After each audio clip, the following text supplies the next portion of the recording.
Now we will discuss about the anatomy and histology of pancreas. It is very important for diabetic patient to understand because you should almost become a doctor to combat your disease. So we will learn about pancreas. Pancreas is present in abdomen. It is present on the left side of abdomen. It extends from duodenum on the right side to spleen on the left side. Okay, and this pancreas is both endocrine and exocrine gland, where there are small clusters of cells. We call them as islets of Langerhans. These islets of Langerhans consist of two types of cells. One is alpha cells, which secrete the hormone glucagon, and one is beta cells, which secrete the hormone insulin. We will look into the physiology of pancreas and insulin secretion. It is very important for diabetic patients to understand the physiology also, so that you can become almost a doctor to combat your disease. Basically, pancreas secretes two types of hormones. One is insulin and the other is glucagon. We will understand these two hormones. These two hormones are antagonistic to each other. Exactly does what insulin does is exactly opposite things are done by glucagon and vice versa. Glucagon is one of the important hormones secreted by pancreas.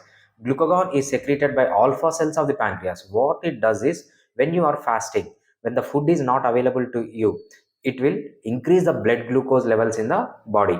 We call it as hyperglycemia. So how this does is, whenever the glucagon is released, triglycerides are converted into fatty acids. Triglycerides are present in the cells. They convert triglycerides into fatty acids and put it in the bloodstream. In the same way, proteins, they degenerate the proteins and convert it into amino acids and provide you to the body. And also in the same way, they convert glycogen into glucose and provide you for the energy. This is the function of glucagon. Then coming to the insulin. Insulin is the antagonistic hormone to glucagon. Insulin is secreted by beta cells. They decrease the blood glucose levels. They are produced when you are feeding. When you eat food, insulin is produced, and this insulin makes you hypoglycemic. They convert glucose in the blood and store it in the muscle or in the liver or in any other tissue in the form of glycogen. In the same way, it converts the fatty acids into triglycerides and it stores in the body. In the same way, it picks up the amino acids, it converts the amino acids into the proteins. Basically, insulin is a anabolic hormone. Glucagon is a catabolic hormone.